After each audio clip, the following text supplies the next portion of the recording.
આપણે એને ભાવિકને પૂછવાનું છે તમે દર વખતે રાતે લઈ જાઓ રાતે લઈ આવો એવું કેમ કરો છો? અહીંયા છાશ બને છે, અહીંયા કેરી નીકળી ગઈ છે. કેરી નીકળી ગઈ છે એનો મિનિંગ એવો છે કે અમારા ઘરે રસ પૂરીનો પ્રોગ્રામ છે આજે.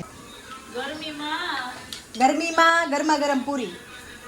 હેલો ફેમિલી, ન્યૂ વ્લોગમાં વેલકમ છે બધાનું. આજે તારીખ છે 1 મે, મહિનો બેસી ગયો છે ને આજે 1 તારીખ છે. તો 1 તારીખનો વ્લોગ છે હું ચાલુ કરું છું 4:30 વાગે. 4:30 વાગે બપોરના 4:30 વાગે ચાલુ કરું છું. તો છે ને આજના પ્લાનમાં તમને કહી દઉં ને તો ચારે બાજુ મારા ઘરમાં અત્યારે કામ જ પડ્યું છે. જો અહીંયા છાશ બને છે, અહીંયા કેરી નીકળી ગઈ છે. કેરી નીકળી ગઈ છે એનો મિનિંગ એવો છે કે મારા ઘરે રસ પૂરીનો પ્રોગ્રામ છે આજે. અને અહીંયા છે ને જો વસ્તુ બધી ભેગી થઈ ગઈ છે. અહીંયા છોકરાઓના ઠેલા છે કેમ કે આજે સાંજે અમારે છોકરાઓને મૂકવા જવાના છે ગામડે અને એક કામ છે એ પતાવવા પણ જવાનું છે. એટલે જમીને અમે લોકો છે ને સાંજે ગામડે જવા માટે નીકળી જવાના છીએ. જો આ સાઈડ કપડાં પડ્યા છે એટલે આખા ઘરમાં છે ને થોડું થોડું કામ પડ્યું જ છે. અત્યારે સુધી થોડોક રેસ્ટ કર્યો મેં એટલે બહુ બધું કામ કરીશ. રસ પહેલાં કાઢી નાખું કેમ કે રસ કાઢી નાખી તો ઠંડો થતો થાય અને રસપુરીમાં ઠંડો રસ હોય ને તો જ મજા આવે. અને છાશ પણ બનાવી લઈએ કેમ કે આજે મારા ભાઈ ને ભાભી છે ને મારી અહીંયા જમવા આવવાના છે. ઘણા સમય પછી જમવા આવે છે. આઈ થિંક અમે લોકો રાજસ્થાન ફરવા ગયા હતી, મારા મામાની છોકરી આવી હતી ત્યારે પાણીપુરીનો પ્રોગ્રામ હતો ત્યારે જમ્યા છે છેલ્લી વાર, પછી જમવા નથી આવ્યા. તો મને થયું કે જેનિશને છે ને રસપુરી છે ને એ ફેવરિટ છે તો આજ રસપુરી જ બનતી હતી. તો મેં જેનિશને ફોન કરું એ લોકો આવે એટલે એ લોકો મારા ભાઈ ને ભાભી બંને આવવાના છે ને મયુરભાઈ પણ હશે કેમ કે સંગીતા ભાભી છે ને વેકેશન માટે અત્યારે ગયા છે ગામડે. તો મયુરભાઈ પણ જમવામાં હશે એટલે આટલા હશું છોકરાઓ, અમે 2 માણા, મારા ભાઈ ભાભી અને મયુરભાઈ આટલા પ્રોગ્રામમાં હશું અમે. પ્રોગ્રામ તો ના કહેવાય, ખાલી બસ જમવા માટે બધા આવે છે. તો આ રીતનો પ્રોગ્રામ છે. ચલો બધા ફટાફટ બધું કામ કરી નાખું. બધું કામ કરીને બધા આવે ને ત્યારે તમને મળું. હાલો જો છે ને અહીંયા પૂરી તળાઈ છે અને બાજુમાં બટેકાનું સબ્જી બને છે. અને હે ને મારા ભાભીને આવતા વેળ ડાયરેક્ટ છે ને જો કે ક્યાં ના આવી ગયા આવતા વેળ ડાયરેક્ટ જો મેં નીચે હે ને પૂરી વણવા બેહાડી દીધા. અને આ બાજુ છોકરીઓ બધું ઓલું કરે છે. શું કહેશો? ગરમીમાં ગરમા ગરમ પૂરી સાથે ઠંડો ઠંડો કેરીનો રસ. અને મારે જો પાછળ દજુભાઈ દેખાય છે, પેલા કાચું ખાધું અત્યારે હું તળેલું ખાઈશ બધું. જો પાપડ ને એવું બધું. અમારા આ માણસ એવો હે ને કાચા ઘઉં કાચા ચોખા બધું ખાય.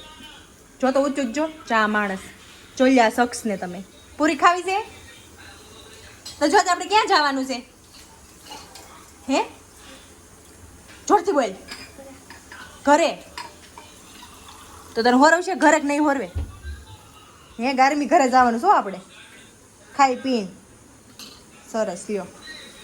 જો 8 વાગી ગયા છે હવે હે ને પૂરી તળાવવા ગઈ એટલે પછી અમે બધા 8:30 બધા આવતા જઈશે. હવે 10:15 વાગી ગયા છે. આગળ 1 કલાક છે ને આગળ છે. અને અમે લોકો છે ને 9:45 અમે છે ને ઘરેથી નીકળી ગયા હતા ગામડે જવા માટે. જો ગાડીમાં આવી ગયા ડાયરેક્ટ ઘરેથી ગાડીમાં. પાછળ જો પણ છોકરા બધા બેસી ગયા છે કેમ કે ક્યાં જવાનું છે આપણે?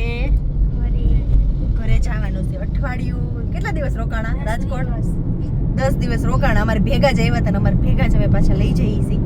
અને અમે લોકોને રાતે ગામડે જઈએ છીએ તો આપણે એને ભાવિકને પૂછવાનું છે તમે દર વખતે રાતે લઈ જાઓ રાતે લઈ આવો એવું કેમ કરો છો? હે ભાવિક કેમ એવું કરો છો? રાતે મજા આવે તડકાનું એમ? ટ્રાફિક ઓછી હોય. હા ઈ છે કે હે ને રસ્તા ઉપર ટ્રાફિક ઓછી હોય પછી ઈ નથી કે તડકો ઓછો લાગે એવું એ ગાડીમાં થોડો તડકો લાગે તો એ ભલે ને આપણે તપી ન ગઈ હોય ગાડી. એસી નો હોય, એસી નો ઓછો લોડ પડે ને રાતે એટલે કેમ કે હે ને એક રીઝન ઈ છે કે હે ને રાજકોટમાં જો રસ્તાનું કામ છે ને બધી જગ્યાએ એટલું ચાલુ છે ને તો દિવસે બહુ ટ્રાફિક હોય, રાતે થોડીક ઓછી ટ્રાફિક હોય. એટલે અમે એને જમીન ત્યાંથી નીકળીએ એટલે એને ગામડે જઈને ડાયરેક્ટ સુવાનું જ રહીએ. અને સેમ અમે ગામડેથી આવીએ ને ત્યારે એવું જ કરીએ, જમીન ગામડેથી નીકળીએ પછી અહીંયા આવીને ડાયરેક્ટ સુઈ જવાનું જ રહીએ. એટલે ઇઝી પડે છે ને સવારે ડાયરેક્ટ છે ને હવોના કામે એમ.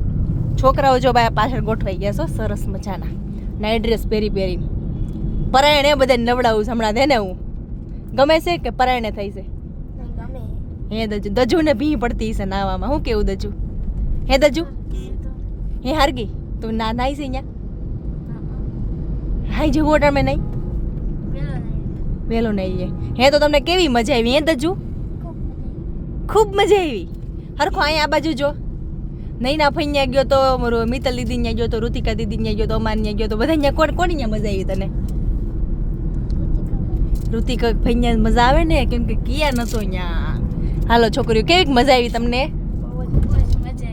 બહુ મજા આવી ને પાછું આવું છે ને ઓલા વેકેશનમાં હવે ક્યાં જાઓ મામાન ઘરે મામાન ઘર બાકી છે ને હજી હે ગારમી તને કેવી મજા આવી રાજકોટ ખૂબ આનંદ થયો રાજકોટમાં હે મજા આવી ગઈ ને ક્યાં ક્યાં ફર્યા તમે અટલ સરોવર પછી પ્રદ્યુમન પાર્ક ત્રિમૂર્તિ મિત્તલ દીદી ક્યાં લઈ ગયા હતા ત્રિમૂર્તિ હા એટલે અમારથી પોસિબલ હતું ને એ બધી જગ્યા આમ ફેરવા છે છોકરાઓને એટલે મજા તો આવી છે મને એમ આમાં કેવું થાય ખબર પારકા છોકરાને વધુ સાચવવા પડે એટલે એમ તો મેં હાઈચવા છે હર ખાઈચવા છે ને ખીજાણી નહોતી નું ભાવે કાકા નહોતી ખીજાણા ને નહીં તો વાંધો નહીં છોકરાઓને તો બહુ મજા આવી ગઈ હો ભાઈ ઓલા વેકેશનમાં પાછા હો ગારમીને તો 10મો છે હારગીને તો હાથમાં આવી ગઈ છે અત્યારે છઠ્ઠામાં આવી ને તું સાતમામાં દજુ તો ત્રીજામાં આવી ગયો છે પોર ઓણ બીજામાં આવ્યો પોર ત્રીજામાં ન આવી જતું હા તો જોઈને મસ્ત હે ને ઠંડા પોરમાં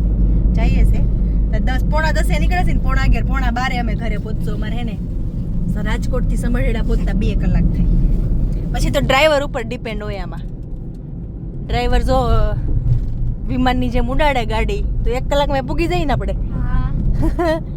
અને બધાય રસપુરી ખાધી છે એટલે પાણી ફૂલ પીવડાવવાનું છે રસપુરી મજા આવી ગઈ ને કેમ કે મારે અહીંયા એવું થયું હતું હે ને છોકરાને કંઈ મેં નવીન બનાવીને ખવડાવ્યું જ નહોતું પહેલા દિવસે ગપગોટા બનાવ્યા પછી અમે સપ્તાહમાં ગયા ગયા તો મારા ઘરે કંઈ નવીન બનાવવાનું જ નથી છોકરાને મેં ખવડાવ્યું જ નથી એટલે છે ને મેં રસપુરી બનાવી કે મેં કેરી પાકી ગઈ હતી રસપુરી ખવડાવી હતી બાકી તો બધે ફયું ને બધે ખાઈ આવ્યા છે વાંધો નથી અને મારી ઘરે કોયરું છે હવે બધા હે ને અમે બધા આખી ટુકડી રાજકોટ સમઢિયાળા જઈએ છીએ સમઢિયાળા આ રીતે ફોન કરશું એટલે વિડીયો આવતા જ રહેશે તમારે વિડીયો જોવાનું ભૂલવાનું નથી